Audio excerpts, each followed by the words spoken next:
0111 GMT, Gulf of Oman, June 17, 2026.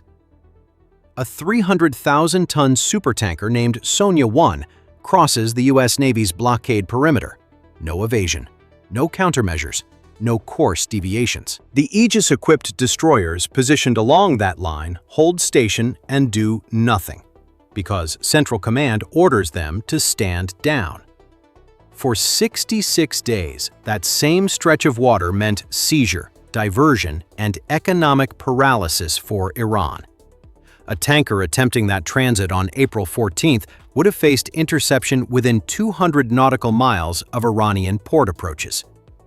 Today, the Sonia 1 sails through without challenge. Two more national Iranian tanker company supertankers had preceded her across the former blockade line, the three vessels together carrying 4.8 million barrels of crude into the Gulf of Oman. What reads as a clean diplomatic victory at 0111 hours deteriorates into a geopolitical crisis by nightfall. The instrument that breaks it is not a torpedo or a mine. It is an Israeli airstrike 1,400 kilometers away. The sequence that produces this moment begins on February 28, 2026, when U.S. and Israeli forces strike Iran and trigger a regional war that halts 20% of global energy transit through the Strait of Hormuz. The economic shock reaches global markets within days. Shipping routes divert to the Cape of Good Hope. Insurance premiums on tanker transit spike.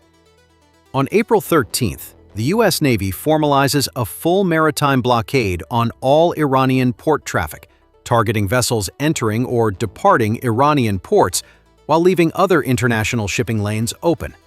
President Trump, speaking from Florida, describes the operation as running like pirates, seizing Iranian tankers and oil cargoes in what he frames as a profitable maritime embargo. The language is unorthodox. The operational result is precise. 66 days of total suppression eventually produce the negotiated outcome. On June 17th, Trump and Iranian President Masoud Pezeshkian sign a 14-point Memorandum of Understanding, and the strait reopens immediately. The question nobody answers at the signing table is what happens when a third party with no signature on that document decides the war is not finished. The 14-point memorandum functions as a structured framework, not a final treaty. It commits both sides to follow-up negotiations within a strict 60-day window, with a hard deadline of August 17, 2026. One of its core provisions mandates a ceasefire covering, in the document's own language, all fronts, including Lebanon. That clause matters because Hezbollah's logistics network in the Bekaa Valley ties directly to Iranian supply chains and Iran's deterrence posture across the region.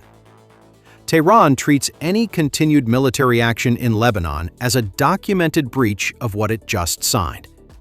Newly installed Supreme Leader Mojtaba Khamenei endorses the process publicly, backing direct negotiations with Washington, while warning that Iran will reject what he characterizes as excessive demands. That public endorsement raises the political stakes for the Iranian government, since walking away from the agreement becomes harder once the supreme leader puts his name behind it.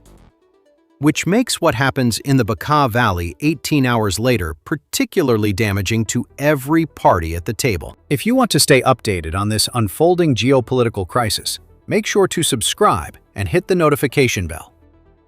Israel is not a party to the memorandum. Tel Aviv does not sign it and does not consider itself bound by its terms. From the Israeli military's operational standpoint, the MOU addresses a state actor, not Hezbollah, which Israeli planners classify as a distinct target set regardless of whatever framework Washington and Tehran finalize. On June 18th, Israeli aircraft conduct strikes deep into southern Lebanon and the Bekaa Valley. The targets include Kfar Benit, Zebdineh, Nabatia al-Faka, and Duris. The timing compresses the diplomatic timeline in a way no one in Switzerland anticipates. By June 19th, operations continue, claiming the lives of at least 18 people across southern Lebanon over 2 days. The operational logic from Israel's side holds internal consistency. Hezbollah remains an active threat, and no bilateral US-Iran agreement changes that calculation for Tel Aviv. The geopolitical cost of that logic falls immediately on the peace process that Washington spends weeks of naval pressure building. Iran's Central Military Command, Khatam al-Anbiya, responds on June 19th by casting the agreement as the enemy's admission of defeat, following its June 16th threat of harsh retaliation if Israeli operations in Lebanon do not stop. Supporting that threat is a specific figure: 84 documented ceasefire violations that Tehran cites as the accumulated pattern of Israeli conduct since the MOU takes effect. That number is not rhetorical. It forms the evidentiary foundation for Iran's formal complaint, and Iranian Foreign Minister Abbas Araghchi uses it directly when he declares that continued Israeli presence in southern Lebanon constitutes a direct breach of the agreement. Araghchi frames this as a red line, not a negotiating position. When a foreign minister for a country whose supreme leader just publicly endorsed a peace deal uses language that specific, the signal to Washington is unambiguous. Iran's patience for absorbing Israeli operations while holding to the MOU's terms has a measurable threshold, and Tehran considers that threshold already tested 84 times over. To understand what lifting a 66-day blockade means in operational terms, consider what sustaining one requires. The U.S. Navy deploys surface combatants, likely guided missile destroyers equipped with the Aegis combat system and the Spy-1D phased array radar, to cover the approach lanes into Iranian port waters.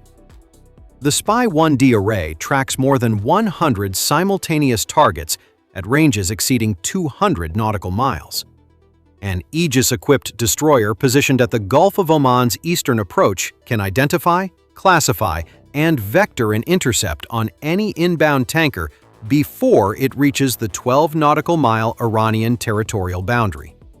For 66 days, that geometry holds without a single authorized export run completing transit. 0.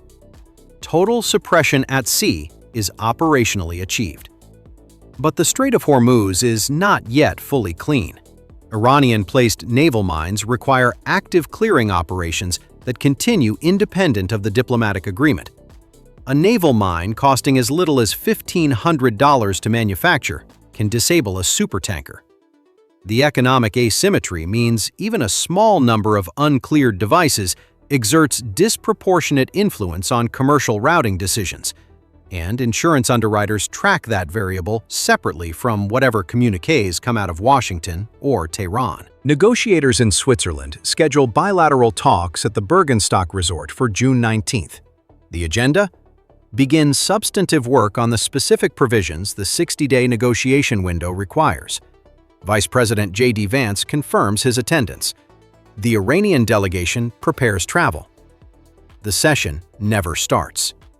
Fighting in Lebanon makes Iranian attendance politically indefensible.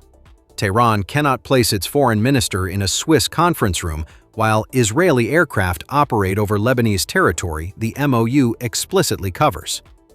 The Swiss Foreign Ministry announces the postponement on the morning of June 19th. No replacement date gets confirmed.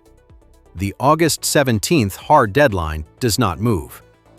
Each day without a session inside a 60-day window eliminates approximately 1.7% of the available negotiating time, a fraction that compounds quickly when the agenda includes nuclear program parameters, Persian Gulf force posture, and the release of $24 billion in frozen Iranian assets. The release of $12 billion, representing half of that total sum, is Tehran's stated precondition before nuclear program talks begin. Not a negotiating ask, a precondition. Washington has not publicly committed to a specific release timeline, but the 60-day structure creates pressure on both sides. Iran needs that capital to finance Reconstruction after 4 months of direct conflict. The U.S. needs Iranian compliance on energy flows and regional de-escalation to frame the MOU as a strategic success. Every day of continued Israeli operations in Lebanon gives Tehran documented justification to delay engaging on the nuclear file until the Lebanon situation resolves. Which means the Bekaa Valley strikes carry a financial dimension far beyond their immediate tactical effect. Each strike adds measurable delay to the moment when $24 billion begins moving, and that delay falls hardest on Iran's ability to fund its own post-war recovery. Tehran has every incentive to keep that grievance visible. Before the diplomatic collapse of the Burgenstock summit becomes public, J.D. Vance delivers a direct message to the Israeli cabinet at the White House. Do not strike your only remaining powerful ally. That framing reflects a specific calculation. U.S.-Israel relations by June 2026 operate under strain that extends beyond normal allied disagreement. Washington needs the MOU to hold because the alternative, returning to blockade enforcement and active conflict, reverses the energy market stabilization that the June 17th signing begins. Every Israeli strike in Lebanon produces a documented Iranian grievance and a political rationale for letting the 60-day window expire without progress. Vance's message represents the clearest public signal yet that the U.S. views Israeli operations in Lebanon not as a parallel conflict, but as a direct cost imposed on American strategic interests. The cabinet receives the warning.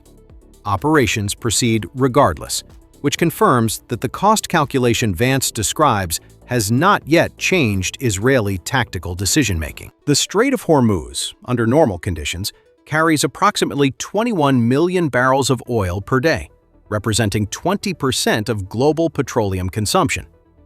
The 3 supertankers crossing the former blockade line on June 18th carry 4.8 million barrels between them, representing nearly a quarter of that daily volume in a single transit event. Energy markets read that movement as confirmation of genuine reopening. But the physical gap between a signed agreement and a clear waterway persists. International navies conducting mine-clearing operations in the Gulf work through a problem that does not resolve on a diplomatic timetable. The strait is open in law as of June 18th. Shipping companies calculating whether to resume normal routing or maintain Cape of Good Hope diversions are not reading the MOU. They are reading the mine clearance reports. Both tracks matter, and they run on different clocks. The 66-day blockade builds a precise operational record. Aegis-equipped surface combatants demonstrate that layered maritime interdiction can suppress declared export volume from a major regional power's port network to effectively zero, sustained over 2 months without a successful counter-transit. That confirms what naval doctrine has long held. Consistent sea control, applied with sufficient force concentration, produces negotiating leverage that diplomatic channels alone cannot replicate. The June 17 MOU is the direct product of that pressure. What June 19 adds to that record is the boundary condition. Naval blockade enforcement resolves threats exist at sea level. It does not neutralize an air force operating over a third country's territory. The causal chain from an Israeli strike in Nabatia al-Faka to a postponed summit in Burgenstock closes in under 18 hours, faster than any patrol vessel can respond, and through a vector that no surface combatant in the Gulf of Oman is positioned to address. By June 19th, at least 18 more people had lost their lives in the latest wave of strikes in southern Lebanon. The Burgenstock summit carries no new date. Iran's military threatens escalation. The August 17th deadline runs. The $24 billion precondition sits frozen, and the one instrument Washington deploys with documented success, 66 days of continuous naval pressure across the Gulf of Oman, has no purchase on the problem now sitting at the center of the peace process. The record shows that sea power produces a specific kind of leverage. It closes lanes, seizes cargo, suppresses export revenue, and eventually moves governments to the negotiating table. What June 18th demonstrates is that those same warships, standing down on Central Command's order, cannot enforce the agreement their pressure builds. There is a gap between winning a naval confrontation and holding a diplomatic arrangement together when a third party with air assets and its own strategic calculations continues to operate outside the terms. Every analyst in Washington, Tel Aviv, and Tehran reads the same operational record this morning. The conclusions each draws from it will determine whether August 17th carries any weight at all.